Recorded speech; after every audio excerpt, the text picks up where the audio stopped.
इस समय हमारे साथ इरफान हाफिज लोन एमएलए करेरी हैं। चलिए इनसे जानने का प्रयास करेंगे। हाथ में एक तरफ बाबा भीमराव अम्बेडकर का कॉन्स्टिट्यूशन और दूसरी तरफ एक काली पट्टी है। सर, जो आज असेंबली में हुआ, एक तरफ से ये कहा गया तानाशाही नहीं चलेगी और दूसरी तरफ कहा गया चलेगी। आखिर चल क्या रहा है? उन्होंने कहा तानाशाही चलेगी, उनकी मानसिकता को आप समझिए। कोई बर्दाश्त नहीं करता, ना आप ना मैं, अगर किसी के मजहबी मामले में हस्तक्षेप हो। ये कहने वाली बात नहीं है, बहुत नाजुक मामला है। और हम इनको बताना चाहेंगे, जो तानाशाही की बात कर रहे हैं, मुझे कोई इससे सरप्राइज नहीं है। ये वो लोग हैं जो नथुराम गोडसे की पूजा करना चाहते हैं। ये वो लोग हैं जिन्होंने अंग्रेजों के, ये वो सोच है जिन्होंने अंग्रेजों के तलवे चाटे। ये वो लोग हैं जो बाई को बाई से लड़ाना चाहते हैं, इस संविधान पे हमला कर रहे हैं। अब देखिए ना, जब आप भाई को भाई से लड़ा रहे हैं, जब आप किसी के मजहबी मामलात पे हस्तक्षेप करते हैं, उसका मतलब वो आप सेक्युलरिज्म पे भी हमला कर रहे हैं। किसी के मजहबी मामलात पे हमला करना नाकाबिले कबूल, मैं कह रहा हूं, मैं कबूल नहीं कर रहा हूं।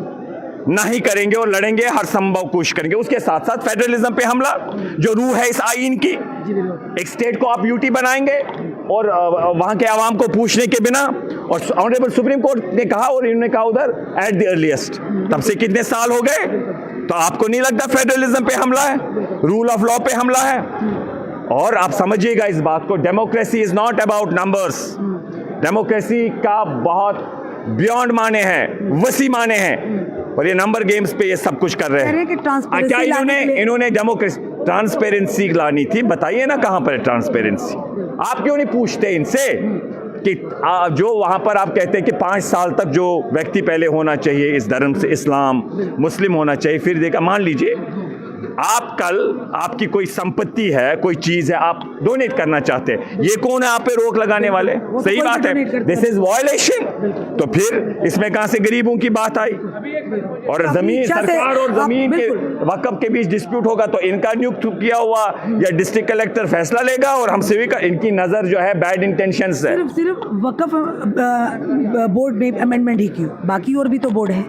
हम कहते हैं कि जैसे इसमें प्रोविजंस है, वो इनके सही इंटेंशंस नहीं है। जो आपने प्रश्न पूछा गरीबों के हित के लिए, अरे आप जो इसमें स्टेक होल्डर्स है उनसे पूछे, उनका काम है, उनको भी। एलओपी से भी पूछा, वो कहते हैं हमने स्टेक होल्डर्स को लिया था, किसको? उनको देखिए, आप वास्तविकता जानते हैं, पूरे इस समुदाय के लोग और पूरे देश के अन्य बाकी लोग जो है संविधान को मानने वाले, मजहब को रेस्पेक्ट करने वाले, वो तो नाराज है इससे। इनके पास तो नंबर्स है, अदरवाइज सारे इसके ऐसा बिल लाना है कि जहां पर एक समुदाय के लोग नाराज हो जाए। बिल्कुल, क्योंकि एक बात करते हैं सबके साथ, सबके विकास पूंजी है, दर्द है, क्या करे? ये इस देश को बांटना चाहते हैं, ये सत्ता के लिए कुछ भी कर सकते हैं। ये तो उस परिवार पे आरोप लगा रहे, मैं क्या कहूँ आपसे, जिन्होंने इस मुल्क की आज़ादी के लिए लड़ा, जिस राजीव गांधी ने कुर्बानियाँ दी, जिस इंदिरा गांधी ने अपना खून दिया, ये तो उन पे कभी उनको देश विरोधी कहते हैं। तो क्या करेंगे आप? इन्होंने इस मुल्क में जो ये फैला रहे हैं ना जहर, ये सही नहीं है, ये देश हित में नहीं है। हम सबको लड़ना चाहिए।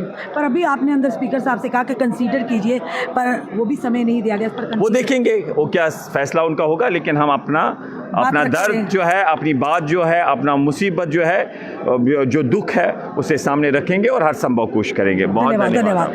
ये हमारे साथ थे कांग्रेस के विधायक जो करेरी के थे, इरफान जी, और साफ तौर पर उन्होंने कहा कि एक समुदाय के लोगों को आहत हुई है, उनका मन दुखा है। इस तरह का बिल लाना ज़बरदस्ती, जहाँ पर के एक ऑटोनमस बॉडी है, वही अगर रिफॉर्म्स लाने भी है तो सिर्फ वक्फ बोर्ड में ही क्यों, अन्य बोर्ड भी हैं? क्योंकि यहाँ पर ये कहा जाएगा कि खास तौर का आप कहते हैं सबका साथ सबका विकास, पर इनकी मानसिकता दर्शाती है कि जिस तरह से अंदर असेंबली में कहा गया कि जो सत्ता पक्ष के लोग, उन्होंने कहा कि तानाशाही नहीं चलेगी, और भाजपा के विधायकों ने कहा कि तानाशाही चलेगी। आपकी ये चीज़ें क्या दर्शाती हैं? ज़रूर कमेंट बॉक्स में कमेंट कीजिएगा और इस वीडियो को शेयर कीजिएगा। जुड़े रहिए ऐसे हमारे साथ अगले अपडेट के लिए। जय हिंद, जय भारत।